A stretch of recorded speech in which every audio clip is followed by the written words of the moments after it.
A paz do Senhor, irmãos e irmãs, eu sou Ângela Gabriel e você está no canal Maranata, Maranata. E hoje eu vou trazer para vocês aqui um pouquinho do testemunho da irmã Suzana. A irmã Suzana veio nos contar um pouco da vida dela e como ela aceitou Jesus e como o Senhor mudou a vida dela.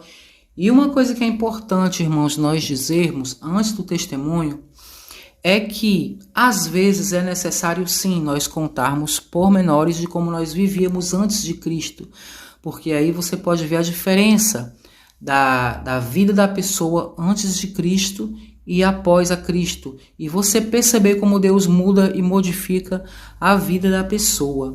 Amém? Então, eu vou tentar ler aqui da forma que a irmã Suzana me enviou. Vocês tenham um pouquinho de paciência, eu posso fazer algum comentário, tá bom? E posso errar também, porque eu não reescrevi, o testemunho é muito longo, muito comprido, então eu vou ler aqui da forma que ela me enviou, mas com calma, a gente vai conseguir compreender, amém? E a irmã Suzana diz assim: a paz do Senhor Jesus. Eu quero contar o meu testemunho. Quero tentar ser o mais breve possível, porque é muita coisa para contar. Então, minha mãe me deu para minha avó quando eu era ainda recém-nascida. Minha mãe separou-se do meu pai. Meu pai largou minha mãe e nos deixou lá no Nordeste, lá no Piauí, e veio morar aqui em São Paulo com a amante. E abandonou minha mãe e eu no Nordeste. Minha mãe conheceu outra pessoa e aí me deu para minha avó quando eu era recém-nascida. E então minha mãe veio morar aqui em São Paulo com meu padrasto e minhas irmãs. Mas quando ela veio para São Paulo, eu já estava grandinha, tinha assim uns 3 anos de idade. E aí ela veio morar aqui em São Paulo e eu fiquei lá no Piauí com a minha avó.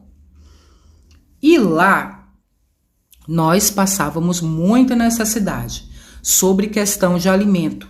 Era muita pobreza. Uma pobreza muito grande. E daí, quando eu completei 14 anos de idade, aliás, 13 anos, eu vim embora para São Paulo também, para tentar a vida com a minha mãe, porque com a minha avó estava muito difícil.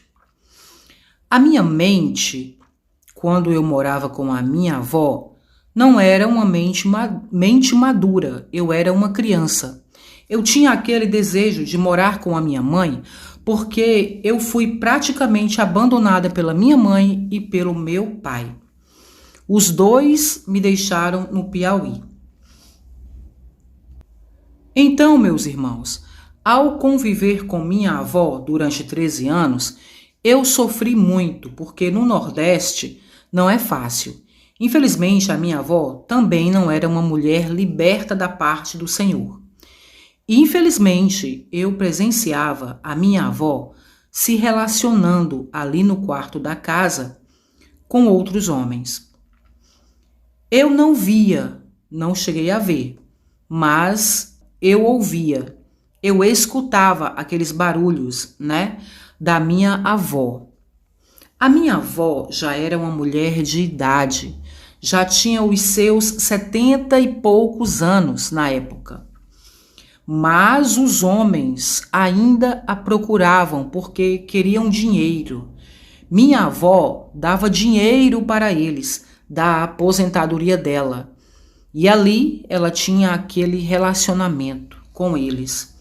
E eu ouvia aqueles barulhos, mas eu não tinha o entendimento para saber o que realmente estava acontecendo, o que era aquilo.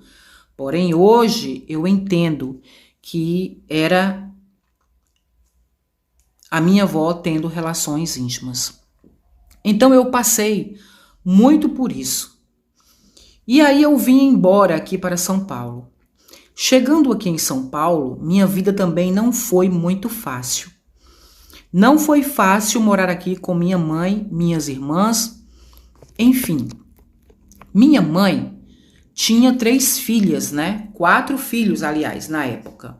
E ali morando com ela e com meu padrasto e minhas irmãs também não foi muito fácil.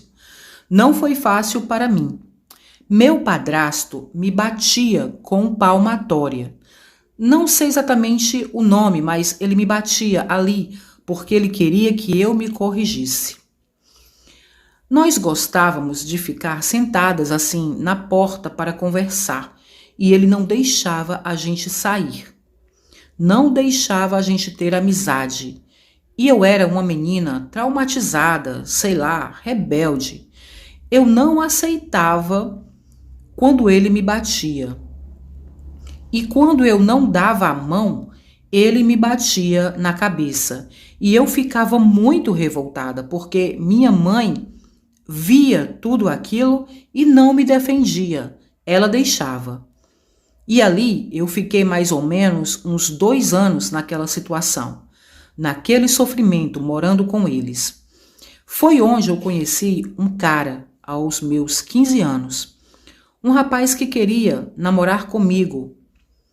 Porém, ele vinha de uma família onde os homens são muito agressivos, sabe? Batiam nas suas esposas, tinham muito ciúme possessivo. E assim, ele era também.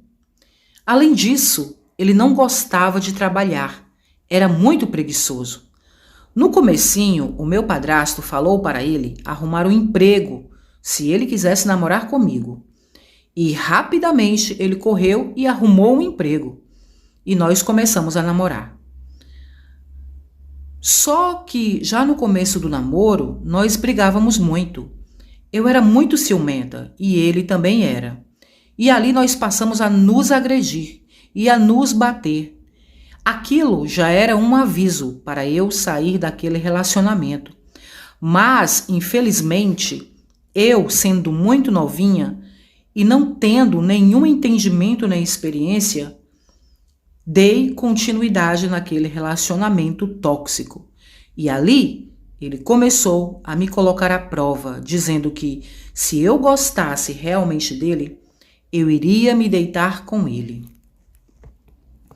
Na época, eu era virgem e ele também era. Mas eu estava passando muita luta dentro da minha casa, com a minha mãe e com o meu padrasto, sempre jogando na minha cara e na cara das minhas irmãs que, se nós aprontássemos alguma coisa, seríamos expulsas de casa. Então eu estava sofrendo, doida para ir embora daquela casa. Aí eu falei, então eu vou fazer o seguinte, vou me relacionar com ele e vou contar para minha mãe e vou sair daqui dessa casa, porque eu não aguento mais. E assim foi feito. Fiz. Infelizmente me relacionei com ele, contei para minha mãe, contei para o meu padrasto e ali o meu padrasto me expulsou de casa. Ele, junto com a minha mãe, pegaram as minhas roupas, jogaram de escada abaixo no chão e ali dentro ficou as minhas coisas dentro de um saco. E eu fui expulsa. E ele, meu namorado, me acolheu com seus pais. Eles me acolheram, me levaram lá para a casa deles. E lá, gente, foi que começou o meu inferno. Infelizmente, naquela casa, eu sofri demais. Aqui as irmãs vão me perdoar, eu sei que algumas não gostam quando eu interrompo, porém eu queria fazer uma observação. Gente, vejam que ela diz, e lá foi que começou o meu inferno. Lá onde? Na casa do namorado. Quando ela saiu da casa dos pais para ir para a casa do namorado. Veja que ela achava que sofria na casa do pai e do padrasto e da mãe, porque eles queriam discipliná-la, porque eles não queriam que elas tivessem amizades, ficassem na rua, né? O pai e a mãe estão sempre querendo proteger os filhos, mas os filhos não entendem. Também eu não estou dizendo que é certo você espancar ninguém, né? Esse método de bater, não. Existe a correção e existe aquilo que passa do limite. Porém, O pai e a mãe várias vezes erram tentando acertar. Eles sempre querem o melhor para os filhos, mas os filhos, os adolescentes, geralmente eles não aceitam a correção. Então, ela achava que estava sofrendo na casa da mãe e do padrasto. Porém, quando ela foi para a casa da família do namorado, a casa de estranhos, aí que ela diz que realmente conheceu o inferno, né, irmãos? Então, vamos continuar. Infelizmente, naquela casa, eu sofri demais. Ele me batia, eu batia nele, a gente brigava muito, era muita agressão. Ele me dava muito soco na cara, meu Deus. E eu, sem nenhum entendimento, queria sair da casa da minha mãe, porque eu não estava aguentando mais sofrimento com meu padrasto. Mas, infelizmente, eu fui morar com um cara que não prestava. E para dar uma resumida, eu fiquei 16 anos morando com aquele homem preguiçoso. Ele começou a usar entorpecentes, beber bastante e passou a roubar minhas coisas. E eu, trabalhando, eu pagava o aluguel. E aí, gente, tivemos um filho. Tivemos um filho que hoje tem 22 anos. Hoje eu tenho 41.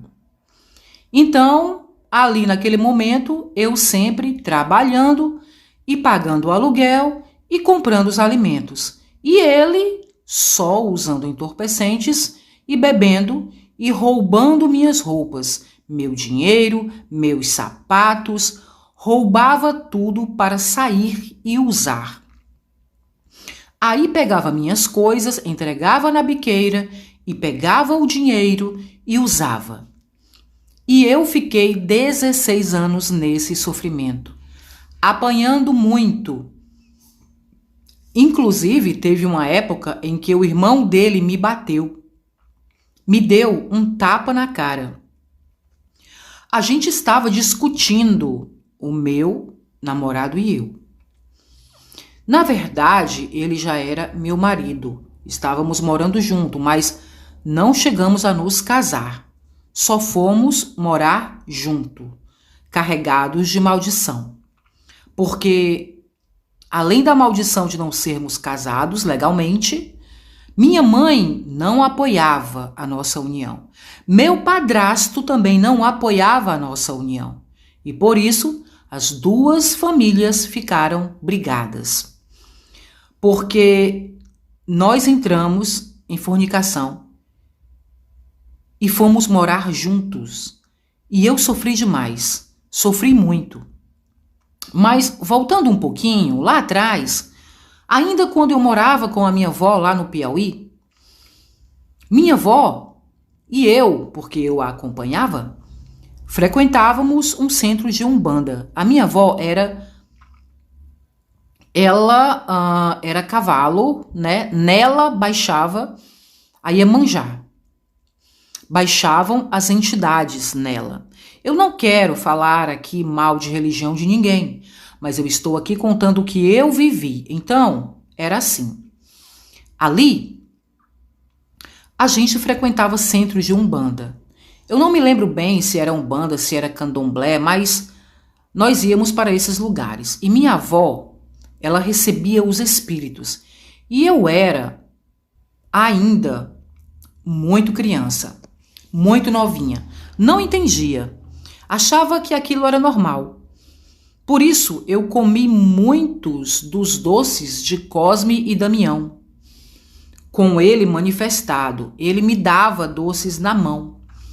Os doces lá de dentro do centro. Então, teve uma vez que minha avó, ela baixou uma entidade nela, a entidade Iemanjá. E ela, a minha avó, se jogou ali no chão da varanda da casa. As casas do Piauí, não sei se você sabe, são grandes, bem espaçosas, com varandas grandes. E minha avó se deitou ali no chão e começou a se contorcer, pedindo água, bastante água. E a minha tia pegou um balde de água e começou a jogar nela, no chão. E minha avó começou a se movimentar igual um peixe. Ela estava manifestada com Iemanjá. Aí, tudo bem. Mas isso fora as outras vezes também que ela se manifestava. A minha avó, ela era benzedeira. Fazia aquelas rezas nas pessoas. Ela tinha também uns truques lá. E as pessoas procuravam a minha avó para descobrir alguma coisa. Outro dia, uma mulher foi lá em casa, naquela época, falar com a minha avó e perguntar, porque ela queria descobrir quem tinha roubado um dinheiro dela. Naquela época era assim uns R$ 50. Naquela época era um dinheiro bom. E aí ela pediu para a minha avó fazer ali uma espécie de macumbaria para descobrir quem foi que roubou esse dinheiro. E ali a minha avó fez a simpatia dela. Eu não lembro bem, não me recordo bem como ela fez, mas parece que ela pegou uma imagem de escultura lá, não me recordo bem qual, foi um santo que ela pegou. Parece, aí ela deixou ele de cabeça para baixo. Não me recordo como ela fez, né? Mas ela fez um jeito lá que ele tinha que dar conta de quem foi que roubou aquele dinheiro. E ali, meus irmãos, ele, o santo, falou para a minha avó quem foi que roubou, quem tinha pego esse dinheiro. E, irmãos, foi o próprio filho da mulher que pegou o dinheiro dela. Então, era mais uma simpatia, era mais simpatias assim que a minha avó fazia. Gente, nem eu sabia que simpatia servia para isso. Quando eu era pequena, eu tinha amigas que faziam simpatia. Eu sou do Nordeste, né? Aqui de Fortaleza, no Ceará, eu tinha amigas que faziam esse tipo de simpatia.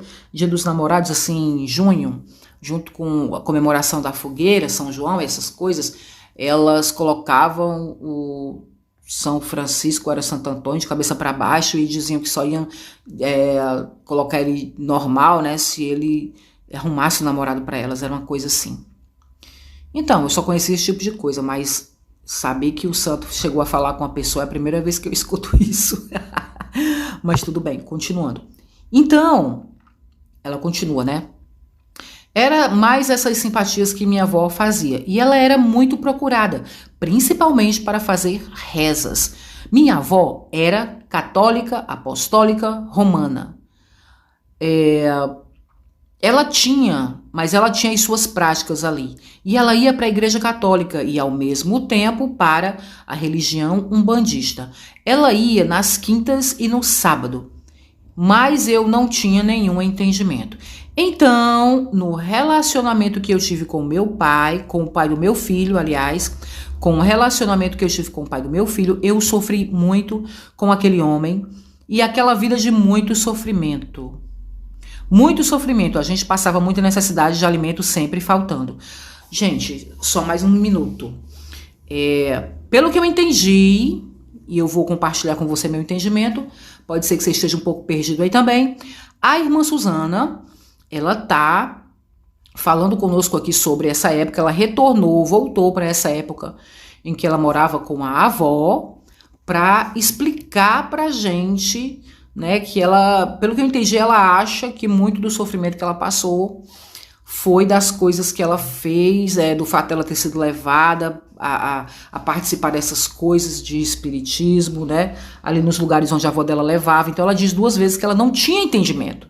Ou seja, ela tá querendo dizer o quê? Eu fui porque minha avó levava, eu era só uma criança, eu estava à mercê da minha avó, eu não tive culpa. Então se eu trouxe alguma maldição, daquela época pra minha vida agora, é porque eu não sabia.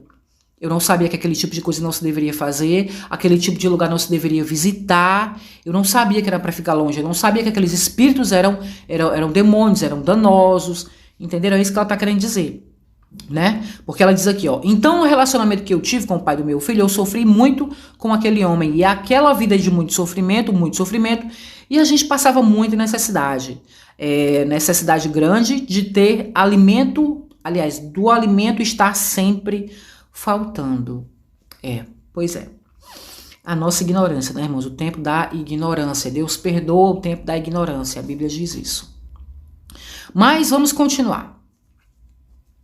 Aí ela diz: faltava muito, muito alimento em casa. Os parentes dele sempre ajudavam a gente com alguma mistura. O meu filho, bebezinho na época, passava muita necessidade. Necessidade de fralda, necessidade de leite. E ele, meu marido, sempre preguiçoso dentro de casa. Não gostava de trabalhar, só gostava de sair ali para usar as coisas dele.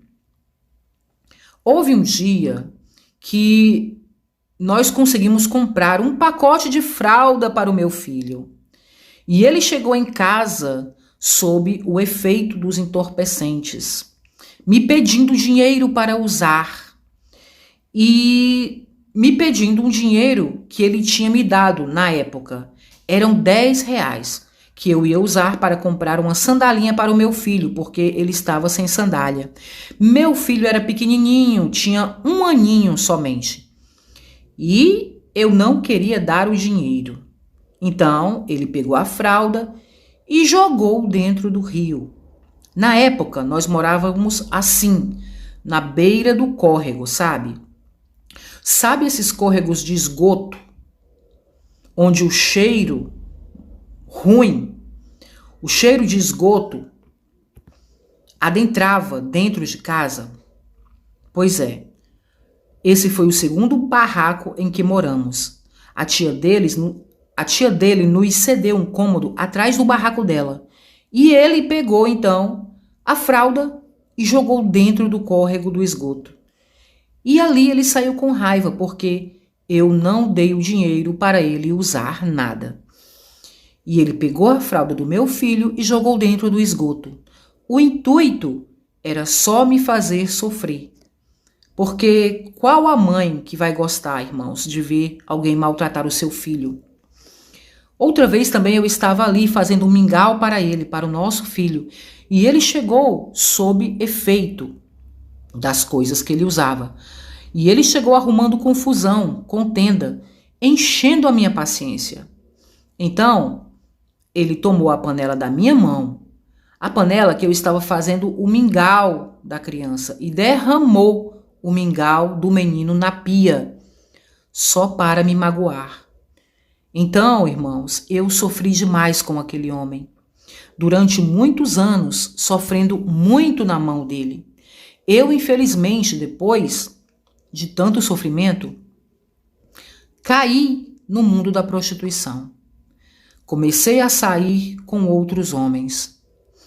Ele saía para usar as coisas dele, ficava 1 semana andando pela rua sujo. Quando precisava tomar um banho, ele ia para a casa da mãe dele, e a mãe dele sempre apoiando ele. Sabe, a família dele tinha raiva de mim. Então, assim, a mãe dele e o pai dele sempre apoiando ele. Aí ele ia lá, tomava banho, usava uma roupa do pai dele e voltava para a rua, de novo. Aí daqui a pouco a gente ficava numa boa. Aí tudo se repetia de novo. Se repetia toda aquela situação. Então, eu procurei me relacionar com outros homens. Tinha homens que eu conhecia, saía com eles, mas porque eu era vazia por dentro. Eu só queria, irmãos, ser feliz. Eu não era feliz com aquele homem. Eu sofria muito com ele. Ele me batia demais. Ele me batia muito. Então, eu procurava um homem que me fizesse feliz, que me tratasse bem. Então, ali eu ficava morando com aquele homem e ao mesmo tempo saindo com outros homens, sem ele saber. E a vida dele era essa. Usava muita coisa, muitos entorpecentes nas ruas, pegava o dinheiro que ele ganhava fazendo algum bico e usava. E ia beber. Fiquei sabendo depois também que ele frequentava uma casa noturna, uma casa de prostituição. E assim foi, irmãos, a minha vida com esse homem, infelizmente, com muito sofrimento. E com muito sofrimento também, eu consegui fazer um empréstimo no banco e comprei um barraquinho para nós morarmos. Moramos 6 meses e foi onde eu dei um basta. Eu não tinha sabedoria de orar, de buscar a Deus. Não orei ao Senhor para começar aquele relacionamento. Eu não buscava a Deus porque a minha mãe não me ensinava. Então, assim, eu vivi muitos anos sofrendo com este homem. Eu saía muito com vários homens porque eu era vazia. A minha mãe não me ensinava nada sobre Jesus Cristo, que Jesus liberta, salva.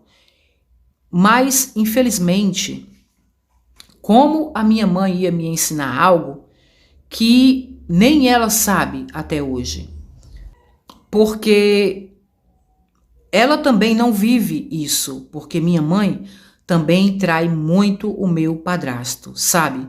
Minha mãe se envolvia muito com outros homens. Meu padrasto também é muito deprimido. Ele é agiota, gosta muito de dinheiro. Hoje, a relação entre meu padrasto e eu é muito boa, graças a Deus. Só que a relação entre ele e minha mãe não é boa, porque minha mãe é muito difícil, uma mulher muito difícil de lidar. Gosta muito de beber cerveja. Ouve essas músicas, sabe? Essas músicas de bares. Ela oprime muito o meu padrasto. Então, infelizmente, na minha família, entre os meus parentes, há um demônio, sabe, geracional, que coloca muito as mulheres para trair os maridos. Tem muito divórcio, muito vício de cerveja entre os meus parentes, no meio da minha parentela. Tem muitas mulheres divorciadas no segundo casamento. Tem muita cachaça. A maioria dos meus parentes são idólatras, alcoólatras, aliás. Mas não aqueles alcoólatras de ficar na calçada, né? Mas eles bebem mesmo, sem dó. Então, assim, minha mãe nunca me ensinou a buscar a Deus, porque minha mãe também buscava macumbaria. Ela também era uma pessoa muito difícil de conviver. Minha mãe era católica, então, assim, ela tinha religião, a religião dela, mas ela não lia a Bíblia, ela não tinha nenhum conhecimento. Então, como que a minha mãe ia me ensinar algo que ela não conhece? Algo que ela não tinha interesse de buscar. Infelizmente, e é dessa forma que a gente vive. Quando a pessoa não tem o conhecimento de Deus, a gente sofre no mundo. E eu vivi muitos anos no sofrimento. Eu sei que ao total eu morei em 6 barracos. Eu morei em 5 barracos com aquele homem sofrendo. Até que um dia eu dei um basta nessa situação. Mas, para resumir, hoje, esse homem que foi meu namorado, meu companheiro, ele por fim está morando com a mãe dele. Eu me separei dele porque eu não aguentava mais sofrer. Mandei ele embora para a casa da mãe dele e hoje ele mora com a mãe dele. Doente. Ele é doente hoje porque andou muito nas madrugadas sob o efeito das coisas que ele usava, da bebida. Não buscava uma libertação. Na época que nós morávamos juntos, ele ficou internado em clínicas de recuperação. Fez também, ouviu, né, algumas palestras sobre alcoolismo, alcoólicos anônimos, mas assim, enfim, a pessoa nunca conseguiu se libertar, porque se a gente não buscar a Deus, se a gente não buscar se firmar com o Senhor, a gente não consegue se libertar dessa situação toda. Então, assim, eu estou só falando um resumo para vocês. Então, eu dei um basta naquela situação, mandei ele embora e hoje ele vive morando com a mãe dele. Chega uma época, irmãos, que a idade chega e as consequências do que a gente fez lá no passado chegam também. Então, ele hoje é sozinho. Nunca casou com ninguém. O meu filho foi morar com ele depois dele já grande. Com o passar do tempo eu comecei a trabalhar, então precisou que o meu filho fosse morar com eles. Mas a minha convivência com meu filho não é ruim, graças a Deus.